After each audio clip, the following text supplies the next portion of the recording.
It's the most wonderful time of the year. Merry Christmas from all of us at News Radio WGNS.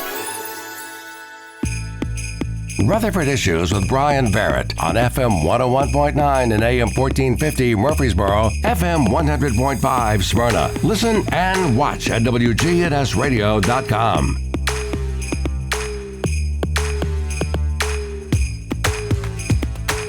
Rutherford Issues on WGNS is powered by Middle Tennessee Electric. You know, the best gift this year, the twinkling lights, the family memories that last forever. MTE keeps your home glowing for both. Happy holidays from your friends at Middle Tennessee Electric. Well, this morning we are going to talk with our friends from the Center for the Arts. And Heather Steele, we've got to be very much on good behavior today. Okay. I mean, your guest. You brought in the big guns today. Well, we can't misbehave. That's when we go on least good yeah, behavior.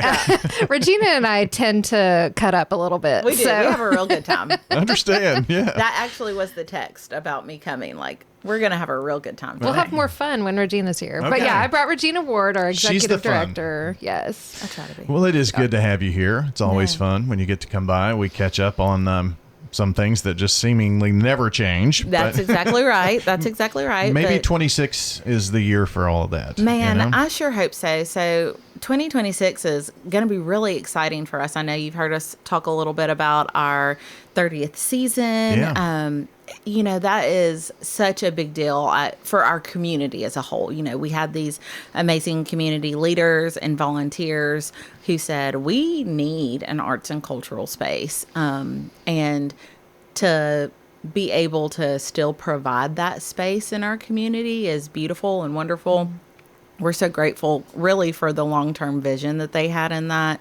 One of the things that I think is really amazing is that inside our mission statement, it is not specific about just being an entertainment space. It's really about driving economic development for downtown and for our community. And that is 100% a massive part of what arts and entertainment does for a community as a whole. Yeah. And as quickly as Murfreesboro and Rutherford County is growing, and as we continue to grow, that is certainly a space that we want to dig into and stay committed and focused to.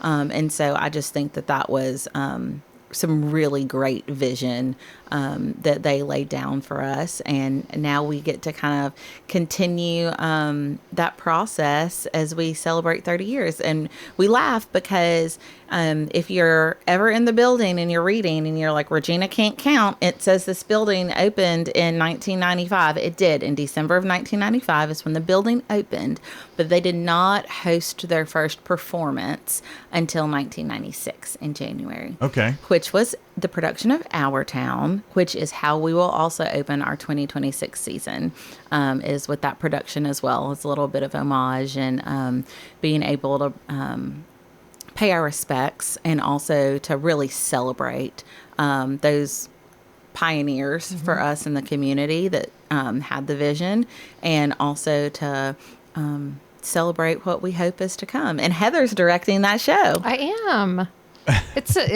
We're just kind of getting started, but it is so exciting. We always get a lot of really talented volunteers performing on our stage. We have some new people and then some fan favorites in this show. But as I've been working with them, the more we get together, every time I come out, I'm like, this is going to be a good one. This is going to be a really good one. Yeah, we're really excited. I'm excited about it. So what is Our Town about? Kind of give us a synopsis. It is, I'm tempted to just be silly and say it's about our town. Okay. But it's a is. classic play. It is a Pulitzer Prize winner. It is a beautiful story written by Thornton Wilder. And the way they describe it in the show is that the first act is about daily living and life. The second act is about love and marriage. And the third act is about death and the afterlife. Mm-hmm. And it really just kind of follows a few families through their everyday and what it's like to be part of a town and a community, what it's like to be part of a family, and to have people that you care about, and a little bit about loss. But it's a really beautifully written story. it's coming up on 100 years old, but it continues to be performed worldwide because it is such a moving piece. It's really just lovely. What, it would be interesting to know, and you probably, why was that chosen as the first one? There had to be some reason behind that, and I guarantee you it was about, our town, Yeah. I think that the theme of community is really important in that show, and that's one of the things that the arts brings to us is a sense of community, and art is for everyone.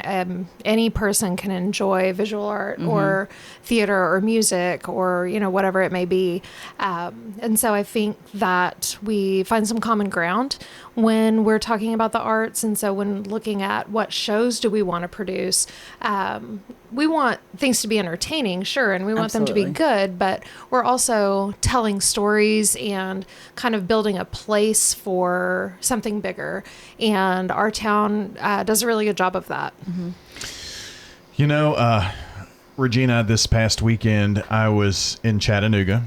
One of my favorite places. Yeah. Oakland went down there to play football, and we went down to do the broadcast. And Murfreesboro versus everybody, even that's though I'm a right. Riverdale grad. And then came out and got the big dub with that. That's right.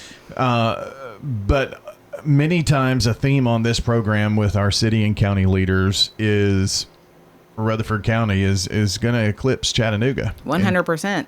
And I just pulled up. I just did a little search on, theater and performing arts in Chattanooga. Yes. I see the Signal, Atmosphere, the Chattanooga Theater Center, Trivoli Theater. It just goes on and on and on. The places, the Ensemble Theater of Chattanooga. That's right. And as our community grows, we're going to have to grow with it, I think, aren't we? 100%. In terms of the arts. Absolutely. And I love that you went to Chattanooga first, because I often use Chattanooga as a great comparison for us in that way.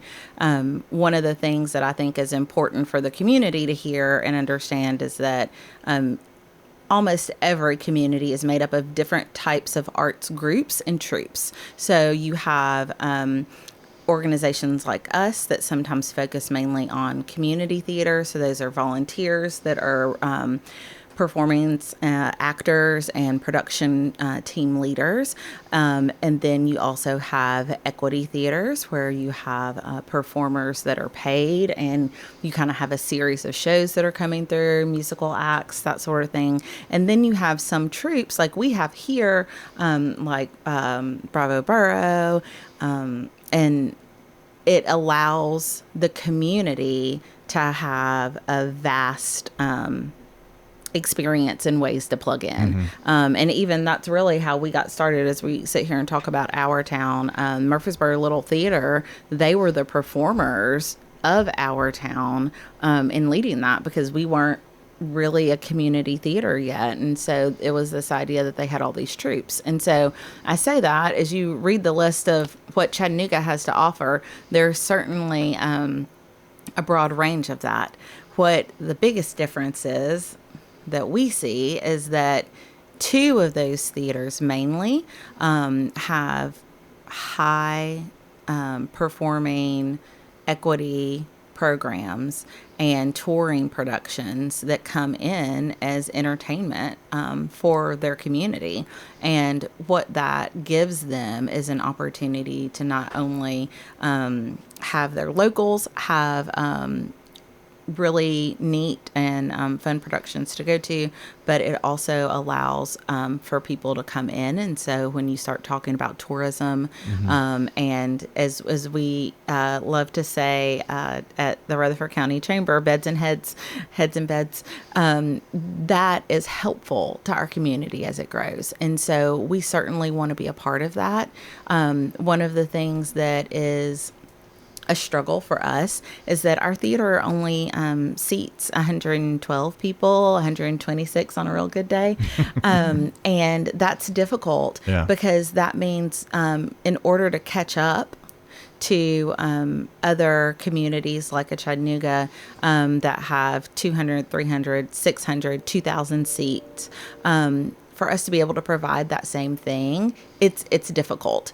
And so having a space long term where we're able to grow and not just have a community theater base and a visual arts space, but to also be able to have live performances like our partners at the Tennessee Philharmonic. They just had their Christmas performance that was amazing. And where did they have that? They had it at Bel Air Baptist. Because there's not a big enough space, That's correct. Yeah. So they had 700 attendees. And so what we would love to be able to do, because we work really closely with them, it would be lovely if we had a space where we could all kind of play together. And one of the things that I believe that we've done really well in the last couple of years is really working together with other organizations and finding good partners like Jane McNulty that we can say, hey, let's do this together and let's talk about what it brings to the community. We kind of half-heartedly joke that Bowling Green has an 1,800 seat theater in Bowling Green, Kentucky. Yeah. Tell MTSU folks that they'll get mad. I know. That's what I'm saying. 100 miles of hate. But they are a much smaller community than we are. Yeah. We eclipsed them a long time ago. But again, the vision of knowing what that brings to the community and how that helps us grow from an economic and workforce space, but also from an education space for our students is really important and valuable. And so that's really the message that we are hoping to carry with us as we go into this 30th season. We have a new board chair this year that is, oh my goodness. I said Lori, and because I can't remember her last name, and she is a good friend of mine, Lori Williams. There it is. Goodness, y'all. It is early. I have not had enough coffee. But Lori Williams is going to be our new board chair, and then Dr. Gloria Bonner is our new vice board chair this year. And so they are just really thrilled to be able to carry on the groundwork that has already been laid, to be able to share this story with the community and with some of our leaders so that they kind of understand where our heartache points are, but also where we want to go and where we want to grow. And even right now, Heather has been working night and night because we're producing field trip shows right now. We're doing Jeannie B. Jones, which is an amazingly adorable show, but we started field trips on Thursday, and we have field trips in our space every day until the 17th of December. Yeah. And that's great. Yeah. We want that energy downtown, but a large portion of that is because we just don't have the space. We're going to go to MTSU for one day where we can put 1,600 kids, which is great, but that's only one day that we're able to do that there. Yeah. There's so much more, wouldn't you say? Yes. Like tomorrow, we'll do 3 shows back to back to back because there are so many schools that are reaching out and wanting something for their kids.